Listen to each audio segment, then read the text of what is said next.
नमस्कार दोस्तों, न्यूज में आपका स्वागत है। मैं हूं मुकेश कुमार और आप देख रहे हैं जवाब तो चाहिए।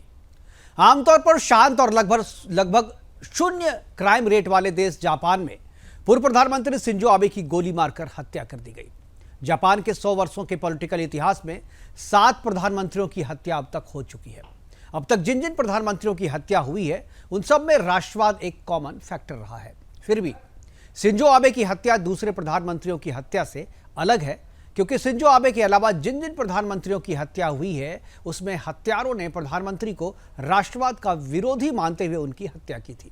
शिंजो आबे की हत्या में गिरफ्तार व्यक्ति भले ही जापान का नागरिक हो और नेवी का पूर्व अधिकारी बताया जा रहा हो, लेकिन उसके तार जापान के दुश्मनों से जुड़े हो सकते हैं, माओवाद से जुड़े हो सकते हैं। इस तर्क की पुष्टि का विश्लेषण ये है कि शिंजो आबे से पहले जितने भी प्रधानमंत्री की हत्या हुई है उनमें से किसी भी हत्या में हत्यारों के विदेशी कनेक्शन सामने नहीं आए, बल्कि जिन प्रधानमंत्री की हत्या हुई उन पर राष्ट्रवाद के खिलाफ जाने के आरोप लगते रहे और उनकी हत्या की गई। 14 नवंबर 1930 को तत्कालीन प्रधानमंत्री जापान के ओसाची हामागुची की हत्या तो सिर्फ इसलिए कर दी गई क्योंकि उन्होंने निशस्त्रीकरण की संधि पर हस्ताक्षर कर दिए थे, जबकि शिंजो आबे प्रखर राष्ट्रवादी थे, जापान का सशस्त्रीकरण करना चाहते थे, सुरक्षा के लिहाज से जापान को आत्मनिर्भर बनाना चाहते थे और द्वितीय विश्व युद्ध के बाद जापान पर सैन्य ताकत को कम करने की जो शर्त थोपी गई थी उससे बाहर आने की योजना बना रहे थे। क्वाड का गठन भी उसी योजना का एक हिस्सा थी और उनकी इस योजना को सबसे ज्यादा यदि किसी को परेशानी हो रही थी इस योजना से तो वो हो रही थी चीन को। आज अपने मेहमानों से हम जानने की कोशिश करेंगे शिंजो आबे की हत्या का क्या है कनेक्शन चीन, क्या केवल जापान के सशस्त्रीकरण के कारण आबे थे निशाने पर चीन की, या ओबेनॉमिक्स ग्रोथ स्ट्रैटेजी के कारण भी माओवादी चीन पीछे पड़े हुए थे जापान के। करेंगे चर्चा, और चर्चा में हमारे साथ कुछ मेहमान जुड़ेंगे, उनसे भी हम चर्चा करेंगे और जानने की कोशिश करेंगे ये जो हम कह रहे हैं कि इसका क्या है कनेक्शन चीन, उस पर भी चर्चा करेंगे। लेकिन पहले कुछ ग्राफिक्स और कुछ पैकेज के जरिए, एक रिपोर्ट के जरिए हम आपको दिखाते हैं कि शिंजे की जो हत्या हुई है उसके पीछे कौन कौन से रीजन है और इससे पहले जापान में और कितनी हत्याएं इस तरीके की हो चुकी है। एक देखते हैं रिपोर्ट, उसके बाद मेहमानों के साथ चर्चा की शुरुआत करेंगे।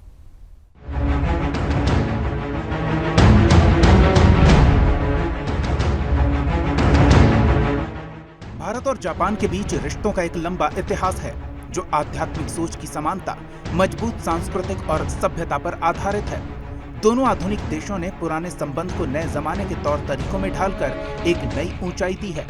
जापान के साथ भारत का सबसे पुराना संबंध नारा के तुडाईजी मंदिर से है, जहां 752 ईस्वी में भारतीय बौद्ध भिक्षु बोधिसेना द्वारा गगनचुंबी भगवान बुद्ध की प्रतिमा का अभिषेक किया गया था। भारत और जापान का दोस्ताना रिश्ता वक्त के साथ और फूलता फलता गया। इसमें कभी भी समय के वाद और प्रतिवाद से तनिक भी कटुता नहीं आई। भारत और जापान के बीच राजनयिक संबंधों की शुरुआत 1957 में हुई, जब जापान के प्रधानमंत्री नोबुसुके किशी भारत दौरे पर आए। उसी साल प्रधानमंत्री पंडित नेहरू ने 2 हाथियों के उपहार के साथ टोक्यो का दौरा किया। साल 1958 में राष्ट्रपति डॉक्टर राजेंद्र प्रसाद ने भी जापान का दौरा किया। संबंधों को और मजबूत करने के लिए 1960 में जापान के तत्कालीन क्राउन प्रिंस अकिहितो और क्राउन प्रिंसेस मिचिकोग ने भारत का दौरा किया। हालांकि 1961 के बाद फिर प्रधानमंत्री के स्तर पर यात्राओं का दौर थोड़ी देर से शुरू हुआ। साल 1969 और 1982 में प्रधानमंत्री इंदिरा गांधी ने और 1985 और 1987 में राजीव गांधी ने संबंधों को एक नए मुकाम पर पहुंचाया। भारत के आर्थिक इतिहास में परिवर्तनकारी विकास 1980 के दशक में आया, जब भारत ने सुजुकी मोटर कॉरपोरेशन के माध्यम से मारुति में निवेश किया, जिससे देश में ऑटोमोबाइल के क्षेत्र में क्रांति आई। अच्छे और सच्चे दोस्त की कसौटी पर जापान 1991 के आर्थिक संकट पर एक बार फिर खरा उतरा, जब जापान ऐसे कुछ देशों में शामिल था जिन्होंने भारत को भुगतान संकट के संतुलन से बाहर निकाला। 21वीं शताब्दी के द्विपक्षीय संबंधों में और मधुरता आई। प्रधानमंत्री मोदी की साल 2000 में भारत दौरे के दौरान भारत जापान वैश्विक साझेदारी ने विकास को एक नया मुकाम दिया। साल 2006 में प्रधानमंत्री मनमोहन सिंह और प्रधानमंत्री शिंजो आबे द्वारा संयुक्त वक्तव्य से उभरने वाली नई चुनौतियों में एक नया आयाम जुड़ा और संबंध को प्रधानमंत्री के स्तर पर वार्षिक शिखर बैठक के प्रावधान के साथ वैश्विक और सामरिक साझेदारी के रूप में विकसित किया। साल 2011 में भारत और जापान के बीच व्यापक आर्थिक भागीदारी करार CEPA हुआ, जिससे विकास के नए रास्ते खुले। प्रधानमंत्री मोदी ने जब से सत्ता की कमान संभाली तब से लगातार जापान के साथ संबंध और मजबूत हो रहे हैं। प्रधानमंत्री मोदी की हक डिप्लोमेसी और आधिकारिक प्रोटोकॉल से आगे बढ़कर दोस्ताना संबंधों ने जापान के रिश्तों को और मजबूत किया।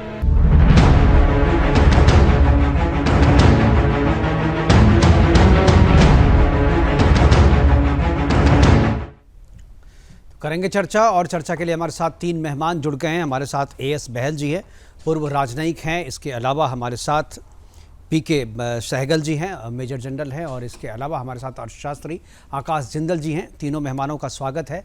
और चर्चा की शुरुआत जो है मैं बहल साहब से करना चाहूँगा। बहल साहब, सबको पता है कि जो शिंजो आबे थे, शिंजो आबे राष्ट्रवादी थे और जापान को फिर से उस दौर में वापस लाना चाहते थे जो दूसरे विश्व युद्ध के बाद या दूसरे विश्व युद्ध से पहले जापान की जो स्थिति थी, जितने मजबूत राष्ट्र के रूप में जापान की पहचान थी पूरे विश्व में, उसी इरा को फिर से जिंदा करने की कोशिश कर रहे थे। और जो कोरोना के बाद पूरे विश्व की इकोनॉमी ख़राब हुई थी, उस इकोनॉमी को भी बड़े ही अच्छे तरीके से पटरी पर ला रहे थे।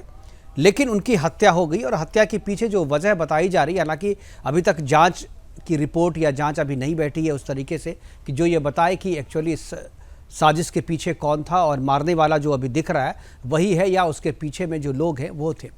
लेकिन एक जो चर्चा शुरू हो गई है कि राष्ट्रवादी विचारों को फिर से ख़त्म करने की कोशिश की जा रही है। और इससे पहले भी जापान में इतिहास रहा है प्रधानमंत्रियों की या राजनयिक हत्याओं का या राजनीतिक हत्याओं का एक इतिहास रहा है जापान में।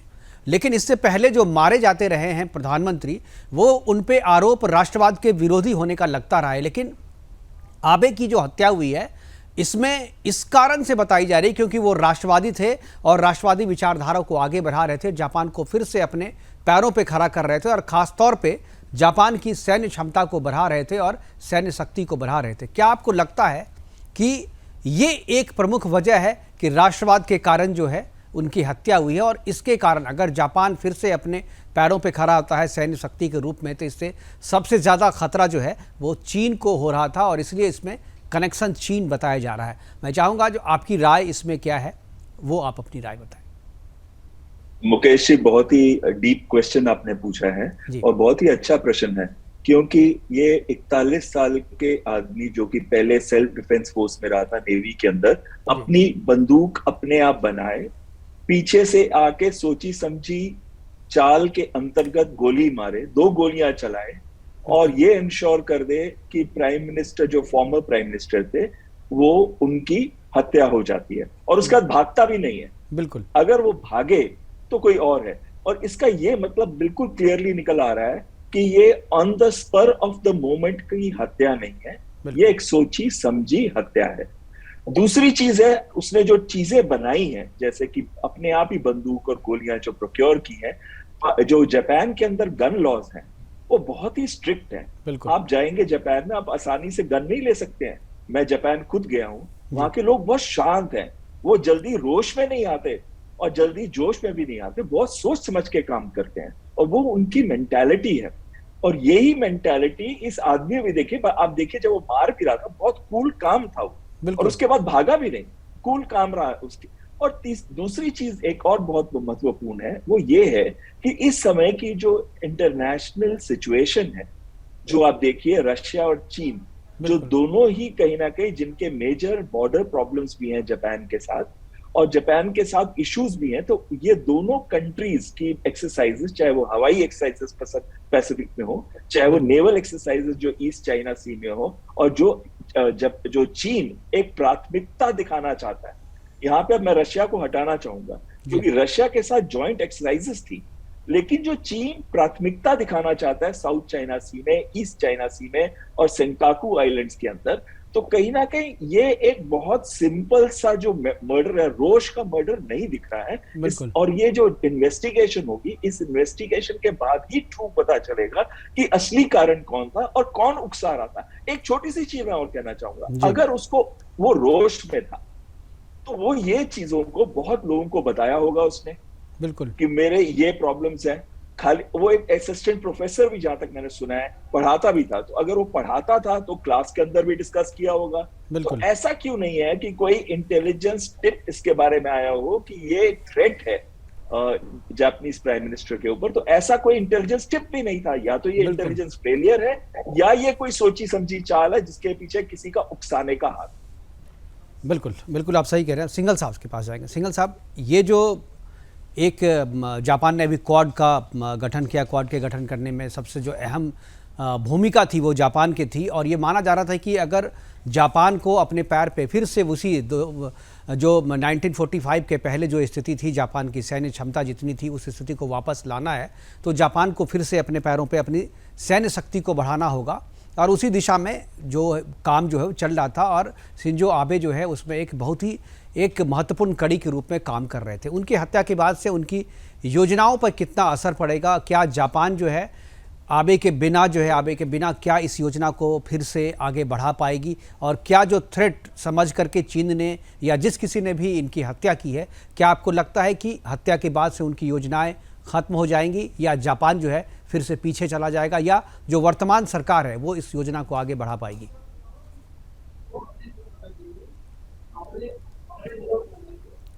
ये सवाल मेरे से पूछा है? जी जी, बहल साहब, सहगल साहब से पूछ रहा हूं मैं जी। जहां तक ये वर्तमान सवाल सरकार का सवाल है जी, मेरे मुताबिक इसमें मजबूती आएगी। शिंजो अबे के मारे जाने के बाद में किसी प्रकार से कोई भी इसमें रुकावट नहीं आएगी। बहुत बड़े पैमाने पर शिंजो अबे ने कन्विंस कर दिया था जापानीज को कि अगर जापानीज की सुरक्षा को निगाह में रखते हुए और चीन के इंक्रीजिंग एग्रेसिवनेस को निगाह में रखते हुए बहुत बड़े पैमाने पर जापान को अपनी जो डिफेंस काबिलियत है उसको बढ़ाना होगा। तो इसमें बड़े पैमाने पर उनको अमेरिका की तरफ से भी सपोर्ट मिल रहा था, और अभी इनकी हत्या के बाद में इसमें और मजबूती आएगी, ना कि कमी आएगी। अगर आप देखो तो शिंजो अबे ने 1% जीडीपी से लेके 2% जीडीपी सीधा ले आए, और आए दिन इसमें और बढ़ोतरी हो रही थी। जापानीज जो सेल्फ डिफेंस फोर्सेस हैं उनको बहुत बड़े पैमाने पर मजबूत किया जा रहा है। यहाँ तक कि इंफॉर्मेशन टेक्नोलॉजी और साइबर वॉरफेयर में जापान जो है is a power to reckon with. और अगर जापान ने डिसीजन कभी भी ले लिया टू गो न्यूक्लियर, जापान में क्षमता है to become a nuclear power within a matter of 6 months to 1 year। इस माफी की उनकी टेक्नोलॉजी में बढ़ोतरी है, और मेरे मुताबिक इसमें इजाफा होगा, किसी माफी कोई भी कमी नहीं आएगी। बिल्कुल। जैसे ही शिंजो अबे मारे गए, बिल्कुल, जैसे ही शिंजो अबे मारे गए तो आप देखो चाइना में खुशी की लहर उठ पड़ी है। बिल्कुल। उनके एक्सटर्नल अफेयर्स मिनिस्ट्री ने इसकी किसी प्रकार से टिप्पणी करने से इनकार किया है। उनका सोशल मीडिया बहुत बड़े पैमाने से खुशी मना रहा है, और चाइना के अंदर सोशल मीडिया में भी इस माफी की कार्रवाई नहीं हो सकती without an official governmental support, क्योंकि वहां तो सारा कुछ कम्युनिस्ट पार्टी कंट्रोल करती है। बिल्कुल। इसलिए साफ तौर पर नजर आता है कि इस साजिश के अंदर हो सकता है कि बड़े पैमाने पर चाइना का हाथ हो, और अगर वास्तव में इसमें चाइना का हाथ है तो इसके बिल्कुल। आपकी आवाज सहगल साहब, आपकी आवाज जी, इसके परिणाम जो है बहुत ज्यादा गंभीर होंगे चाइना के लिए, जिसको चाइना आसानी से कबूल नहीं कर पाएगा। बिल्कुल, कबूल तो चाइना कुछ भी नहीं करता। कोविड के बाद भी उस पर बहुत सारे आरोप लगे, लेकिन चाइना कबूल कुछ भी नहीं करता। एक चीज़ और मैं जानना चाहूँगा सहगल साहब आपसे भी, और जो बहल साहब आपसे भी, और आकाश जिंदल जी आपसे भी मैं जानना चाहूँगा कि कुछ दिन पहले शिंजो आबे ने एक इंटरव्यू दिया था मीडिया को, जापान की मीडिया को, और उसमें उन्होंने कहा था कि रूस और यूक्रेन के बीच में जो लड़ाई चल रही है, और रूस ने जो यूक्रेन के ऊपर हमला किया है, उसकी वजह एकमात्र ये है कि यूक्रेन के पास जो है परमाणु शक्ति नहीं है। अगर यूक्रेन परमाणु शक्ति से लैस होता तो शायद रूस उस पर हमला नहीं करता। इसलिए संकेत उन्होंने दिया कि छोटे देश, खासतौर पे जापान की तरफ इशारा करते हुए कहा कि उनको भी शक्तिशाली सैन्य शक्ति बढ़ानी चाहिए, और ख़ासतौर पे न्यूक्लियर वेपन जो है अपने पास रखने चाहिए, ताकि दूसरी जो विश्व की शक्तियां हैं वो उनकी तरफ आंख ना उठा सके। क्या आपको लगता है कि ये एक संकेत था, जिस संकेत के कारण इस कड़ी को जोड़ा जा सकता है, इस हत्या की कड़ी को जोड़ा जा सकता है? एब्सोल्युटली एंड टोटली जी। जब सोवियत यूनियन टूटा जी, उस समय यूक्रेन के पास 22 न्यूक्लियर हथियार थे, और वेस्टर्न वर्ल्ड ने हर प्रकार का आश्वासन दिया कि अगर आप न्यूक्लियर वेपन्स रशिया को वापस कर दो तो आपकी हर प्रकार से हम सुरक्षा की गारंटी करते हैं। लेकिन किसी प्रकार से कोई गारंटी उनकी नहीं हुई, और अगर उनके पास एक भी न्यूक्लियर वेपन होता बिल्कुल तो रशिया की हिम्मत ही नहीं होती इस पर कार्रवाई करने के लिए। चाइना काफी से ज्यादा चिंतित है। जैसे कि मैंने कहा, उनकी टेक्नोलॉजी इतनी बढ़िया है, इंफॉर्मेशन टेक्नोलॉजी और cyber warfare technology, artificial intelligence, बिल्कुल, आपकी आवाज़ सैगल साहब बार बार ये हो जा रही है, डिस्कनेक्ट हो जा रही है। मुझे बहल साहब अगर इस बात को पूरा कर सकें। जी, बहल साहब जी। मुकेश जी, ये बात तो बिल्कुल सही है कि जो वीक कंट्रीज होती हैं, अगर उनके पास न्यूक्लियर वेपन्स हों, तो जो स्ट्रॉन्ग कंट्री है वो उसके लिए एक डिटरेंट बन जाता है। पर अगर दोनों कंट्रीज के पास न्यूक्लियर वेपन्स हैं, तो ये देखा जाता है कि ये एक म्यूचुअली अश्योर्ड डिस्ट्रक्शन है, यानी कि काफी तबाही दोनों साइड पे हो जाएगी। इसमें एक टिप्पणी मैं और देना चाहूंगा, वो ये है कि उन्होंने ये जरूर कहा कि वीक नेशन के बारे में न्यूक्लियर वेपन, अगर आपको याद होगा 6 और 8 अगस्त को लिटिल बॉय और फैटमैन जो न्यूक्लियर वेपन्स है उनको ड्रॉप किया गया था। 2,20,000 की मौत हुई, कई लाखों लोग, एक जनरेशन नहीं कई जनरेशन तक उनको इफेक्ट हुआ, चाहे वो रेडिएशन का इफेक्ट था या और जो ब्लास्ट इफेक्ट या दूसरे इफेक्ट थे न्यूक्लियर वेपन्स के, वो हुए। तो न्यूक्लियर वेपन्स के इस्तेमाल पे जापान के अंदर एक तरीके से बहुत स्ट्रॉन्ग नेगेटिव फीलिंग है, और वो कोई भी कभी भी लोकल पॉपुलेशन नहीं चाहेगी कि न्यूक्लियर वेपन जापान बनाए। लेकिन इसमें एक चीज और मैं कहना चाहूंगा कि ये जो न्यूक्लियर वेपन की बात आ रही है, अगर हमारे जब टेस्ट हुए थे 1998 में, और कई प्रतिबंध लोगों ने लगाए थे, कई देशों ने लगाए थे प्रतिबंध हमारे ऊपर, और उसके बाद 2006 में उन्होंने अपने देशवासियों को कन्विंस करके कि भारत के साथ दोस्ती करनी जरूरी है, और हमारे जो 1998 के जो न्यूक्लियर टेस्ट थे उनको उन्होंने इग्नोर करके भारत के साथ हाथ मिलाया, भारत की जो पार्लियामेंट है उसको एड्रेस किया, और एक नई दिशा पे दोस्ती जो भारत और जापान की थी वो चल पड़ी थी। तो मुझे नहीं लगता कि इतना इजी एक्सेस होगा न्यूक्लियर वेपन्स का जापान को, और वैसे भी उनकी जो अम्ब्रेला है, अमेरिका कवर करता है काफी हद तक कई चीजें जापान की, और अमेरिका के कई बेसिस भी हैं ओकिनावा में जैसे, अभी भी जापान के अंदर। लेकिन अमेरिका जो बहुत सारी चीजें जो कवर करता है, तो उससे तो निकलना चाह रहे थे ना, आप भी तो चाह रहे थे कि हम निकले। सही कह रहे हैं आप जी, उसी से तो निकलना चाह रहे थे। वो चाह रहे थे मैं किसी सुरक्षा कारण के लिए मैं किसी दूसरे देश पे जो है, इनफैक्ट जो अमेरिका जो कवर कर रहा था, तो वो तो एक तरीके की सज़ा थी ना, जो दूसरे वर्ल्ड वार के बाद जो है एक तरीके से विश्व ने इनको जापान को जो है एक सज़ा दी थी कि भाई अब आप जो है अपनी सेना नहीं रख पाएंगे, और आपकी जो भी चीज़ें ज़रूरतें हैं वो अमेरिका जो है वो देखेगा। तो इससे वो निकलना चाह रहे थे आत्मनिर्भर। बिल्कुल सही जी, बिल्कुल सही कह रहे हैं मुकेश जी, आप बिल्कुल सही कह रहे हैं। लेकिन इसमें मैं एक छोटी सी और एडिशन करना चाहता हूँ, सिर्फ ये नहीं कि आप बिल्कुल गलत कह रहे हैं। एडिशन ये है कि अमेरिका भी जब से क्वाड बना है, ये चाहता है कि जापान साउथ चाइना सी और नॉर्थ कोरिया के आसपास का जो एरिया है ईस्ट चाइना सी में जापान इनिशिएटिव ले, और भारत इंडियन ओशन में इनिशिएटिव ले। अब वो भी चाहता है, अब अमेरिका भी चाहता है कि जो सेल्फ डिफेंस फोर्सेस है इनकी मॉडर्नाइज की जाए। और जैसे कि जनरल साहब बहुत क्लियरली बता रहे थे, अब कुछ सालों से जब से प्राइम मिनिस्टर एबे आए थे, उन्होंने अपनी सेल्फ डिफेंस फोर्सेस को, खासकर नेवी को काफी हद तक मॉडर्नाइज और एयर डिफेंस सिस्टम को मॉडर्नाइज करना शुरू कर दिया था। जी, आकाश जिंदल जी कुछ बोलना चाह रहे हैं। जिंदल जी, देखिए, मेरे हिसाब से बहुत बड़ा जापान की इकोनॉमी के लिए, ग्लोबल इकोनॉमी के लिए लॉस है एबे का ना रहना, क्योंकि एबे का मैं कहूंगा जापान की इकोनॉमी में बहुत बहुत महत्वपूर्ण कंट्रीब्यूशन था। बिल्कुल, एबे ने जापान की इकोनॉमी को, जो एबेनॉमिक्स थी, उसके थ्रू एक बहुत बड़ा, एक क्लियर कट रिवाइवल दिया था। उन्होंने एबे का, मैं ये कहूंगा एबे की मैं तारीफ जितनी की जाए उतनी कम है, क्योंकि उन्होंने जापान की इकोनॉमी को क्या क्या चाहिए था, क्या क्या इश्यूज थे, उनको आइडेंटिफाई किया और हर चीज को सॉल्यूशन दिया। आज आपने बड़ी अच्छी बात उठाई मुकेश जी, यूएस के साथ रिलेशन की।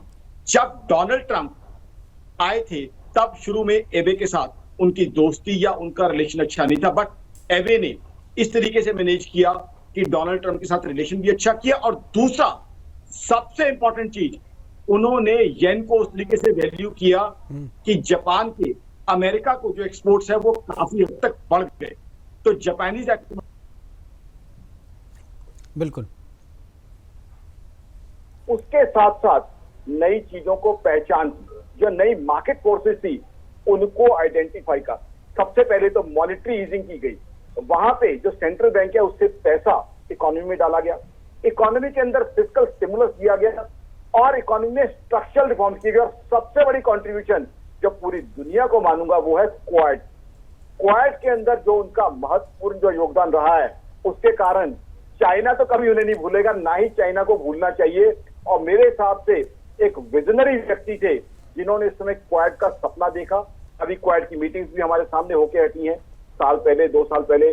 तो आई थिंक बहुत जो है इंपॉर्टेंट चीजें उन्होंने देखी, बहुत इंपॉर्टेंट चीजों को रियलाइज किया और रियलाइज करके उस हिसाब से चीजों को आइडेंटिफाई करके बहुत से प्रैक्टिकल सॉल्यूशन दिए हैं। तो मेरे हिसाब से तो जापान की सारी जनता को बहुत शुक्रगुजार होना चाहिए ऐसे प्राइम मिनिस्टर का। और दूसरी बात, हिंदुस्तान जापान की इकोनॉमी में कितना इंपॉर्टेंट रोल प्ले कर सकता है उसकी आइडेंटिफिकेशन उन्होंने बाकी कंट्री से पहले की।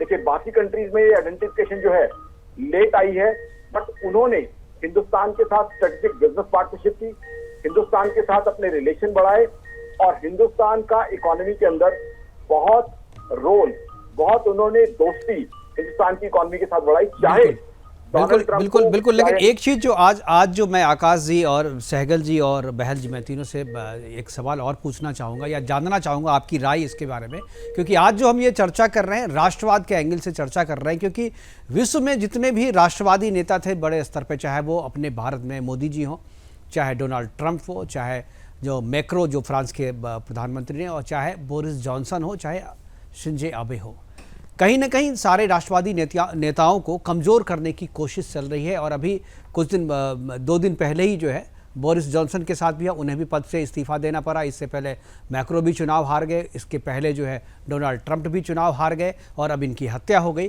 क्या आपको लगता है कि जो विश्व शक्तियाँ हैं वो राष्ट्रवाद को पसंद नहीं करती, या एक माहौल जो है वो राष्ट्रवाद के खिलाफ विश्व में बनाने की कोशिश की जा रही है? बहल साहब। जी बहल साहब से मैं चाहूंगा इसमें सबसे पहले चीज जो मैं बोलना चाहूंगा इस पे ये बोलूंगा कि हमारे प्राइम मिनिस्टर मोदी जी को प्लीज बोरिस जॉनसन के साथ मत कंपेयर करिए। बोरिस जॉनसन में जितने मैं राष्ट्रवाद के मुद्दे पे, चूंकि बिल्कुल आप सही कह रहे हैं, बिल्कुल तो और उनको नीचा करने में भारतीय मूल के ही एक मिनिस्टर, फाइनेंस मिनिस्टर का हाथ भी है, और वो बिल्कुल सही किया उन्होंने जो किया। जितने स्कैंडल उनके टाइम में आए हैं, बोरिस जॉनसन को रिजाइन करना चाहिए, और भारत के अगेंस्ट भी बातचीत कर रहे थे। अगर आपको याद है तो उन्होंने हमारे को ऑयल के ऊपर प्रेशर डाला था कि हम ऑयल ना खरीदे रशिया के साथ। अच्छा, दूसरी चीज जो आप राष्ट्रवाद की बात कर रहे हैं, ये बहुत अच्छी बात है। और आप जैसे कह रहे हैं अमेरिका के डोनाल्ड ट्रंप थे, इंडिया अमेरिका फर्स्ट पॉलिसी और डॉक्ट्रिन को फॉलो करते थे, और उन्होंने अपनी पूरी नेशनल सिक्योरिटी स्ट्रेटजी को चेंज किया था अमेरिका फर्स्ट पॉलिसी के ऊपर। लेकिन साथ साथ में अगर आप देखें तो उन्होंने कहीं ना कहीं नॉर्थ कोरिया के साथ भी रिश्ते बेहतर करने की कोशिश की, और उनके साथ ये डील करने की कोशिश की कि वो न्यूक्लियर वेपन्स का डेवलपमेंट ना करे। और चीन के साथ भी उन्होंने अपना हाथ बढ़ाया था दोस्ती का, लेकिन चीन इतना कॉम्प्लेक्स और कॉम्प्लिकेटेड नेशन है, और वो नेशन अपने बारे में ही सोचता है और किसी और के बारे में नहीं सोचता, और अपनी प्रोग्रेस का ही देखता है, अपनी कॉम्प्रिहेंसिव नेशनल पार्क के बारे में सोचता है। तो जो राष्ट्रवादी नेता होते हैं कई बार वो ऐसे लोगों के पैरों के ऊपर स्टेप कर जाते हैं, जिससे हो सकता है शॉर्ट टाइम के लिए उनकी जो पॉपुलैरिटी है वो कम हो जाए, जैसे कि ट्रंप के साथ हुआ। लेकिन अब कई लोग बोल रहे हैं कि बिडेन से तो ट्रंप ही बेहतर था, क्योंकि बिडेन ने पूरे विश्व को लड़ाई की तरफ धकेल दिया, और जितना वो आर्म कर रहा है यूक्रेन को, तो ये लड़ाई कभी खत्म ही नहीं होने वाली है, चलती रहेगी। तो और दुनिया में जो इन्फ्लेशन है, फूड, एनर्जी और जो ऑयल और दूसरी चीजों के शॉर्टेजेस हैं, फर्टिलाइजर के शॉर्टेजेस हैं, कहीं ना कहीं इसमें बिडेन का डायरेक्ट रिस्पॉन्सिबिलिटी है। तो जो राष्ट्रपति नेता होता है वो अपने देश के बारे में सोचता है, वो ये भी सोचता है कि जो मेरा एक्शन है उससे कहीं मेरे देश का नुकसान ना हो जाए। बिल्कुल, तो आपकी बात सही है कि ऐसे लोगों को जो दुश्मन देश होते हैं वो ज्यादातर पसंद नहीं करते। बिल्कुल। सहगल साहब, मैं इसी पे आपकी राय भी जानना चाहूंगा, आप क्या समझते हैं? देखो, मैं बिल्कुल सहमत हूँ कि बोरिस जॉनसन का और नरेंद्र मोदी का कोई आपसी कंपैरिजन नहीं होना चाहिए। बोरिस जॉनसन हटाए गए या उनको रिजाइन करना पड़ा अपनी बेवकूफी और गलतियों से। जब कोविड जबरदस्त था तो कोविड के समय भी उन्होंने अपने 10 डाउनिंग स्ट्रीट में पार्टीज की, और वो पार्टीज खुफिया तौर पे की, जिससे बहुत बड़े पैमाने पर कोई भी मास्क वगैरह नहीं पहना गया, और वो कोविड को बजाय हटाने के उसको बढ़ावा दिया। फिर उनके अपने ही मिनिस्टर जो है सेक्स स्कैंडल में इन्वॉल्व थे, और उन्होंने उनके खिलाफ कोई कार्रवाई करने की कोई, बिल्कुल, मैं वो नहीं करूँ, लेकिन अपने राष्ट्र के बारे में, ब्रिटेन के बारे में तो वो सोचते थे ना। ठीक है, उनकी गलतियां थी, उनको सजा मिल गई, बाकी जो है मैं कह रहा हूँ कि देखो, राष्ट्रवाद के मुद्दे पे जिन नेताओं ने आगे बढ़ के काम किया उनके खिलाफ जो है एक तरीके से उनके देश के भीतर भी माहौल बनाया जा रहा है, जैसा कि भारत में भी बनाने की कोशिश की जा रही है। अभी भी जिस तरीके से सरकार के खिलाफ नुपुर शर्मा को लेकर के एक प्रेशर जो है वो बनाने की कोशिश की जा रही है, वो भी तो उसी से जुड़ा हुआ मामला। मैं इसीलिए कह रहा हूँ कि राष्ट्रवाद के मुद्दे पर जो भी नेता आगे बढ़ करके आ रहे हैं उनको घेरने की कोशिश की जा रही है, उनके देश में भी और विश्व में जितने भी नेता हैं जो राष्ट्रवाद के मुद्दे को लेकर के काम कर रहे हैं उनको अपने देश में घेरने की कोशिश की जा रही है, कमजोर करने की कोशिश की जा रही है। ये सवाल था मेरा। ये तमाम कोशिशों के बावजूद भी जैसे देखो, हिंदुस्तान में प्राइम मिनिस्टर मोदी की जो पकड़ है और मजबूत होती जाती है। हर इलेक्शन में देखा जा रहा है कि उनकी पकड़ जो और मजबूत होती जा रही है, वो किसी प्रकार से कमजोर नहीं हो रहे। हमारे देश के युवक जो हैं, हमारे देश के जो देशवासी हैं, वो इतने बेवकूफ नहीं है कि दूसरे देशों की बात सुनकर, या चीन की बात सुन के, या नॉर्थ कोरिया की बात सुन के, या अमेरिका की बात सुन के अपने देश को कमजोर करने की कोशिश करेंगे। ये हमारे ऑपोजिशन जो है, जो 60-70 साल से देश की हुकूमत चला रहे थे, वो बड़े पैमाने पर कोशिश कर रहे हैं किसी ना किसी तरीके से मोदी को कमजोर किया जाए, क्योंकि उनको साफ तौर पे नजर आता है कि यहाँ के युवक जो है, यहाँ के लोगों ने confine them to dustbin of history, और वो वापस किसी हालत में नहीं आ सकते जब तक मोदी को नीचा ना किया जाए। तो जितनी वो कोशिश करते हैं उतना ही मोदी के लिए फायदेमंद है। जब कुछ नेता जो अपना मुंह खोलते हैं, वास्तव में they are a great asset to prime minister Modi, because साफ तौर पे लोगों को नजर आता है कि अगर बाई चांस मोदी हट जाए और वो आ जाए तो देश का कितना नुकसान हो सकता है। ऐसे में मैं आपसे सहमत नहीं हूँ कि बाहरी देशों की जो कोशिशें हैं जो सफल हो सकती हैं। जहाँ तक हिंदुस्तान का ताल्लुक है, जहाँ तक मैक्रोन का ताल्लुक है, मैक्रोन जो है अपनी पॉलिसीज की वजह से, अपनी पॉपुलर पॉलिसीज की वजह से अनपॉपुलर हुए। वो केवल देश को एक तरफ ले जा रहे थे, जबकि उनकी दूसरी पार्टीज है वो उस माफी की पॉलिसीज को एक्सेप्ट नहीं कर रहे थे। लेकिन उसके बावजूद भी वो काफी से ज्यादा एरोगेंट थे, वो लोगों से मिलना नहीं चाहते थे, जिसका नतीजा हुआ वो प्रेसिडेंशियल इलेक्शन तो जीत गए, लेकिन दूसरी इलेक्शन में उनकी पार्टी को फुल मेजोरिटी नहीं मिला और शायद उनको कोलिशन गवर्नमेंट फॉर्म करना पड़ेगा। कोलिशन गवर्नमेंट अगर वो इतनी सपोर्टिव नहीं हुई तो बहुत नुकसान हो सकता है। राष्ट्रवाद के एजेंडा पे काम नहीं कर पाएंगे उतनी मजबूती से जितनी मजबूती से वो पहले कार्यकाल में काम कर रहे थे। आकाश जिंदल जी, आपकी क्या राय है? बिल्कुल, मैं आपकी बात को बिल्कुल मानता हूं। बहुत बढ़िया आपने टॉपिक चुना है। यहाँ खुद आप जानते हैं मुकेश जी, बहुत से नेशनल चैनल पे मैं डिबेट्स पे आता हूं। जब मैं डेटा देना शुरू करता हूं और एज ए न्यूट्रल इकोनॉमिस्ट मैं डेटा देता हूं कि इकोनॉमी कितनी अच्छी चल रही है in spite of corona, in spite of Russia Ukraine, बहुत सी ऐसी ताकतें, मैं नाम नहीं लेना चाहता, वो डेटा को नकारना शुरू कर देते हैं।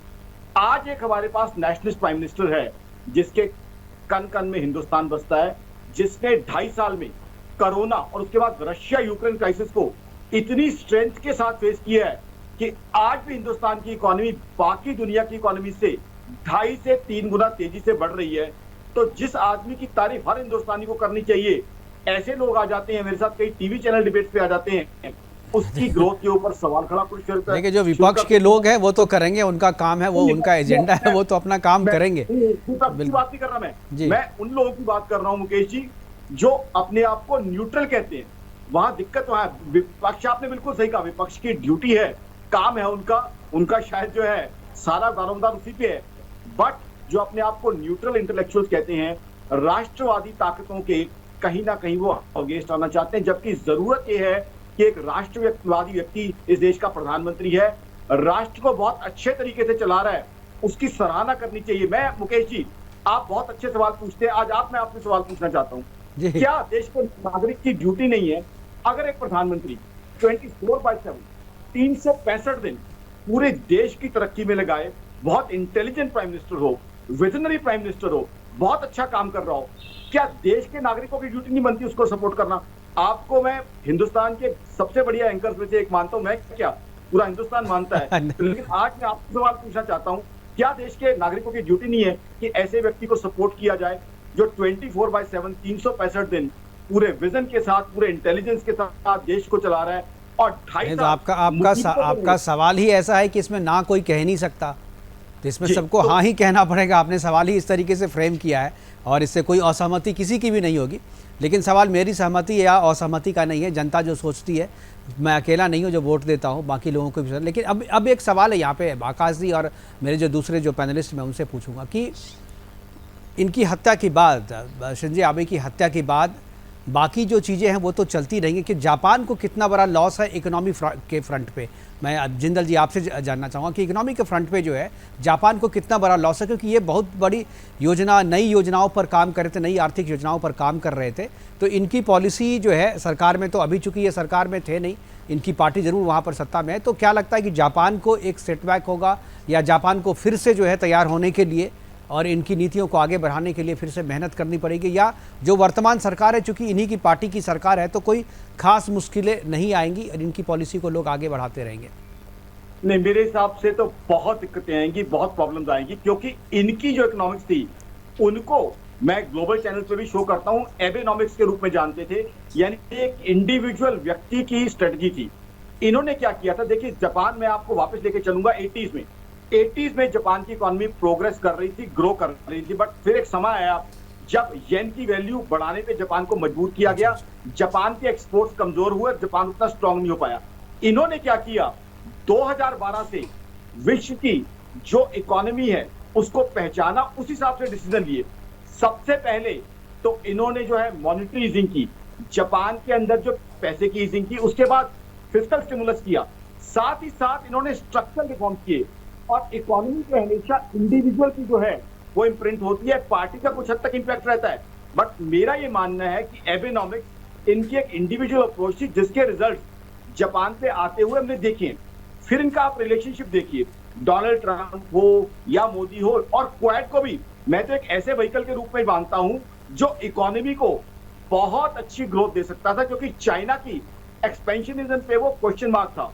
तो मेरे हिसाब से इसके बारे में कोई शक नहीं है, जापान की इकोनॉमी के लिए एक बहुत बड़ा सेटबैक है, और आने वाले समय में ग्लोबल इकोनॉमी के लिए भी सेटबैक है, बिकॉज हिंदुस्तान के साथ भी इनका रिलेशनशिप बहुत अच्छा था, हिंदुस्तान के साथ बहुत अच्छी डील्स की गई थी। यही वो सबसे पहले ग्लोबल पर्सनैलिटी थे जिन्होंने हिंदुस्तान की इकोनॉमी की स्ट्रेंथ को पहचाना और हिंदुस्तान को एक एशियन टॉप लीडर के रूप में आइडेंटिफाई करके हिंदुस्तान के साथ इकोनॉमी को लेके हाथ मिलाया। तो मेरी ऑर्गेनाइजेशन आकाशजिंदल.in का मानना है, क्लियरली मेरा आकाश जिंदल का मानना है कि जापान की इकोनॉमी को एक मेजर डेंट लगेगा, जो जापान की इकोनॉमी एक बिल्कुल सर, हमारे पास समय की कमी है। मैं आखिरी कमेंट के लिए एस बहल जी के पास जाना चाहूँगा। बहल साहब, क्या लगता है कितना बड़ा नुकसान भारत के और जापान के संबंधों को लेकर के अगर हम बात करें तो कितना बड़ा नुकसान आपको लगता है, इस संबंधों में कितना बड़ा नुकसान है? जी, 4 बार वो भारत आ चुके हैं, 2006 में, 2012, 2014, 15 और 17 में, और बहुत तीसरी बड़ी इन्वेस्टर हैं जापान भारत के, और सॉफ्ट लोन दिए हैं बड़े लंबे पीरियड के, कई सालों के, जहां तक मुझे पता है 50 साल तक के इन्होंने एक्सटेंडेड लोन्स दिए हैं हमको, ताकि हमारी इकोनॉमी ग्रो कर सके। और प्रेसिडेंट एबे खुद इसमें इन्वॉल्व थे, चाहे हमारे हाई स्पीड रेल प्रोजेक्ट है या 5G जो टेलीकम्युनिकेशन के प्रोजेक्ट्स हैं उसके अंदर। तो जब वो प्राइम मिनिस्टर नहीं भी थे, तब भी जो प्राइम मिनिस्टर, जो करंट प्राइम मिनिस्टर, उनके ऊपर एक बिल्कुल लिंक, इनका बहल साहब का लिंक जो है वो एक्सपायर हो गया है और प्रोग्राम को ख़त्म करने का भी समय हो गया है। तो जितने भी हमारे साथ दर्शक जुड़े थे, बहल साहब, एस बहल साहब, पीके सिंघल साहब और आकाश जिंदल जी, आप सभी का बहुत बहुत धन्यवाद, बहुत बहुत शुक्रिया। आप जुड़े और अपनी बातें हमारे साथ साझा की। लेकिन शिंजो आबे की जो मौत हुई है अचानक, इस मौत के बाद से, और ये जो क्षति हुई, क्षति को कोई पूरा नहीं कर सकता, लेकिन भारत और जापान के जो संबंध थे, उस संबंध में शिंजो आबे की जो भूमिका थी, उस भूमिका के कारण भारत को जितना फ़ायदा हो रहा था उतना ही फ़ायदा जो है विश्व पटल पे जापान को भी हो रहा था, और उनके नहीं रहने से ये संबंध भी कमज़ोर होंगे। लेकिन आने वाली जो सरकार है, उम्मीद है कि वो इस संबंध को फिर से बरकरार रखेंगे, ताकि भारत और जापान दोनों के संबंध जितने अच्छे थे उतने ही अच्छे बने रहें और दोनों को इस संबंधों से फ़ायदा हो। फिलहाल अभी के लिए इतना ही, दीजिए इजाज़त, नमस्कार।